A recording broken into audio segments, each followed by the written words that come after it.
Alors, de retour avec Bandit Beyond World, on se retrouve encore une fois pour une nouvelle vidéo avec Mafé. Et aujourd'hui, on découvre un nouveau sujet, ou plutôt la continuation d'un sujet. Rappelle-nous, qu'est-ce qu'on discutait la dernière fois? Ok, la dernière fois, on parlait de l'amour et je te demandais et je disais donc tu ne peux pas aimer ce que tu ne connais pas. Ok. On parlait de l'amour et la question qu'on revoit, c'est on ne peut pas... Aimer ce qu'on ne connaît pas.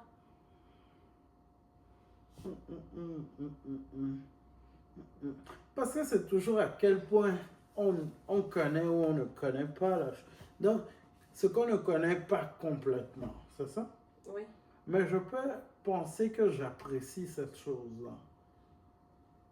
Je peux, par exemple, j'aime les pommes. Donc, je me dis, je vais peut-être aimer non, j'aime les oranges. Donc, je me dis, je vais peut-être aimer les mandarines. Donc, de base, j'aime bien les oranges. Donc, je sens que je vais aimer les mandarines sans forcément aimer les mandarines parce que je ne connais pas encore les mandarines. Donc là, c'est la curiosité. Ouais, c'est un peu de la curiosité, effectivement. Mais je ne peux pas dire qu'on ne peut pas aimer ce qu'on ne connaît pas. Parce que ça dépend du niveau de à quel point je ne connais pas cette chose-là. Parce que si je ne connais rien complètement, disons,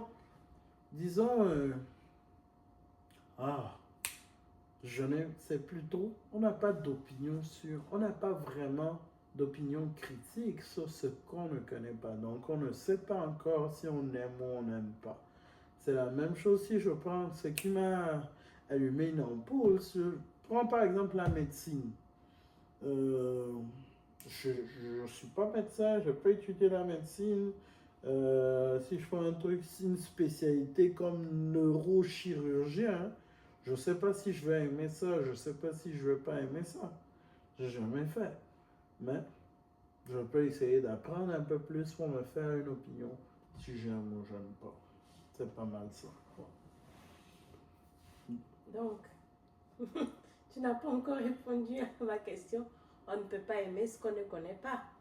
On ne peut pas aimer ce qu'on ne connaît pas et on ne peut pas détester ce qu'on ne connaît pas. Il faut apprendre à découvrir pour pouvoir choisir si on aime ou non. Ouais. Ok, parfait. Est-ce que tu penses que l'amour pardonne tout, l'amour supporte tout?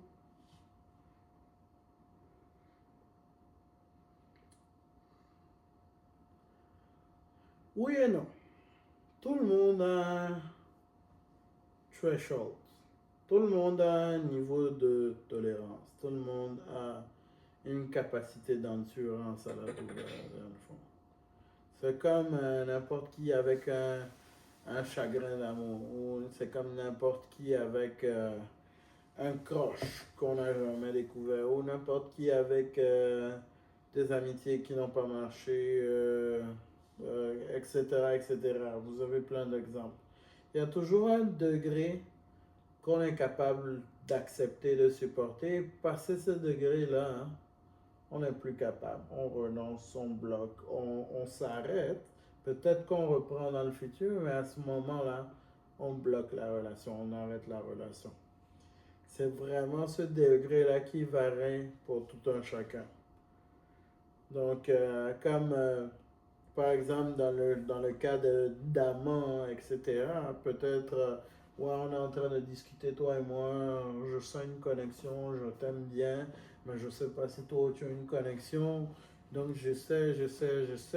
Un jour, je passe dans une ruelle sombre, je te vois embrasser quelqu'un d'autre, ça peut briser tous mes rêves.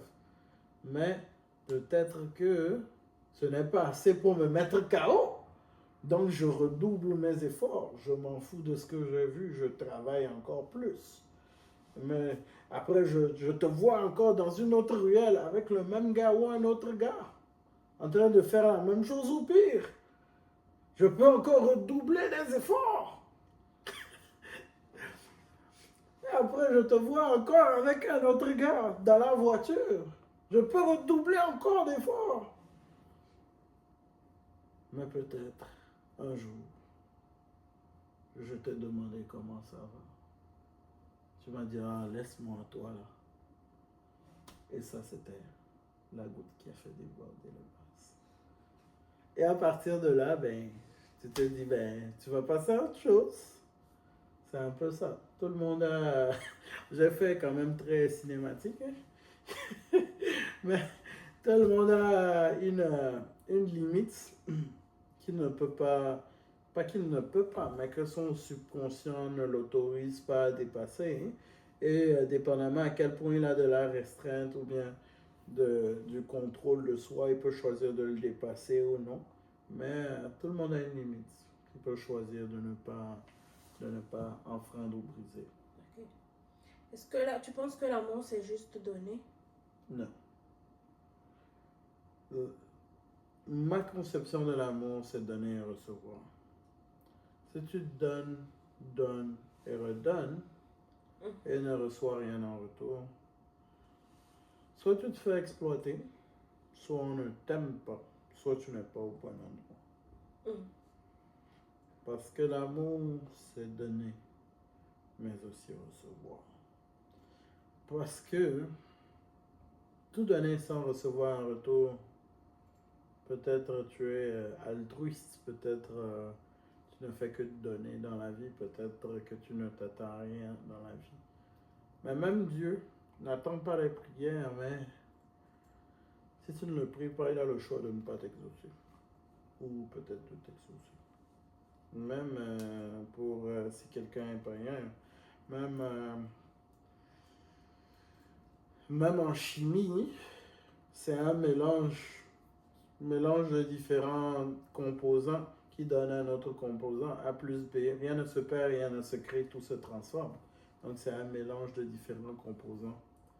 Donc il y a toujours une certaine dose de donner, une certaine dose de recevoir pour former l'amour. Si on donne, ben il y a une imbalance quelque part. Il y a peut-être quelqu'un qui aime et l'autre qui n'aime pas.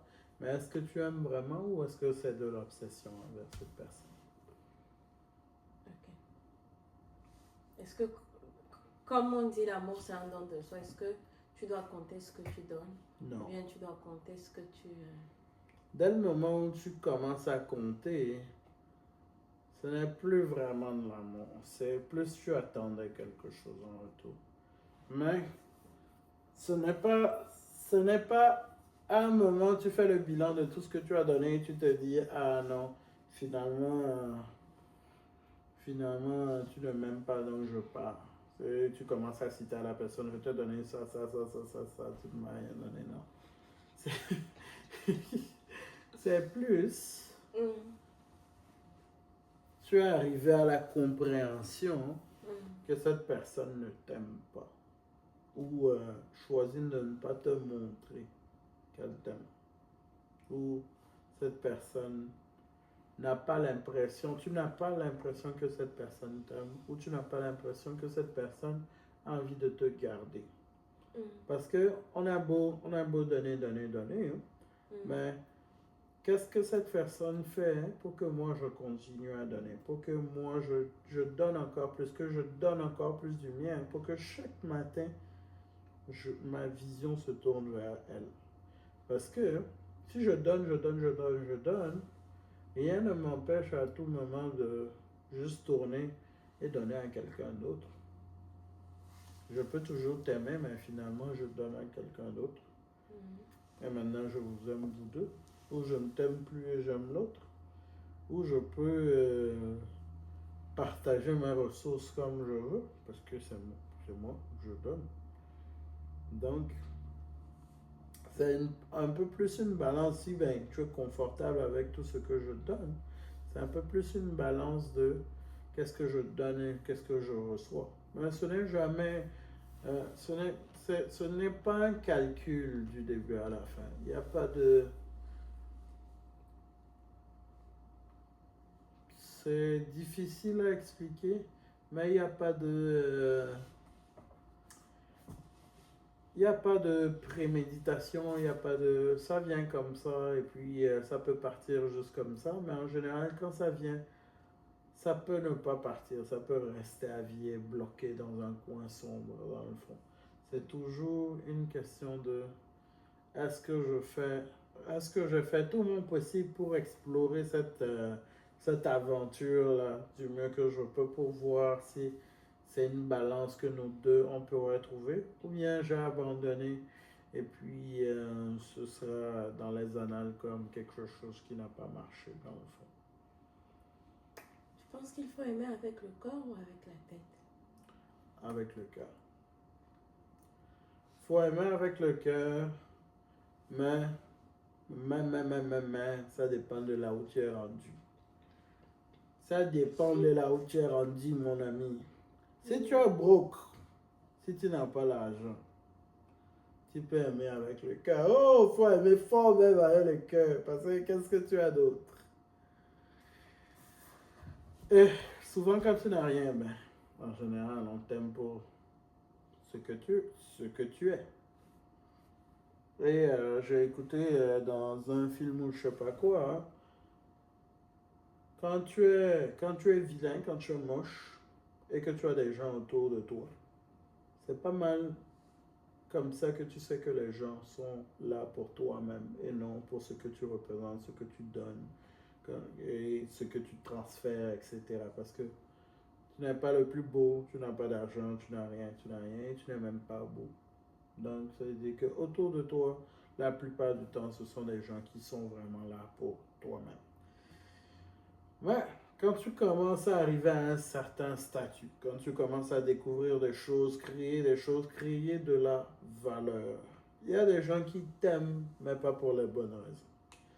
T'aimes pour ton argent, t'aimes pour ce que tu représentes, t'aimes pour ta célébrité, t'aimes pour ce que tu donnes, t'aimes pour ce que tu représentes, t'aimes pour plusieurs raisons diverses. T'aimes parce que tu as un nez comme ça. Pour plusieurs raisons diverses.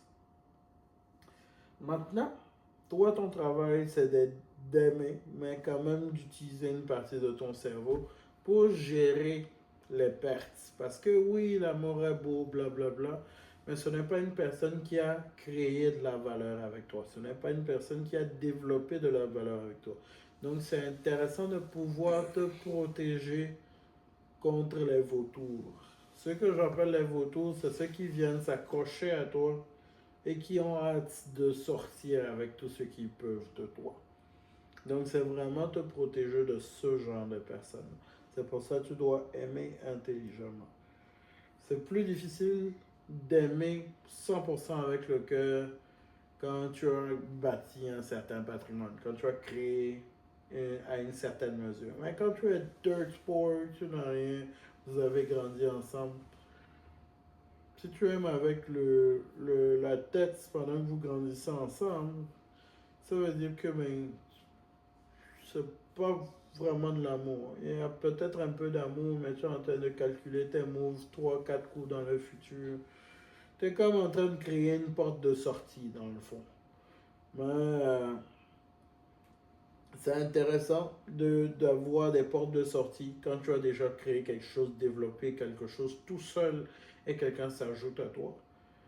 Mais créer, bâtir de 0 jusqu'à 100 ensemble et maintenant se chercher des portes de sortie, ça c'est moins intéressant. Ça c'est pas vraiment de l'amour.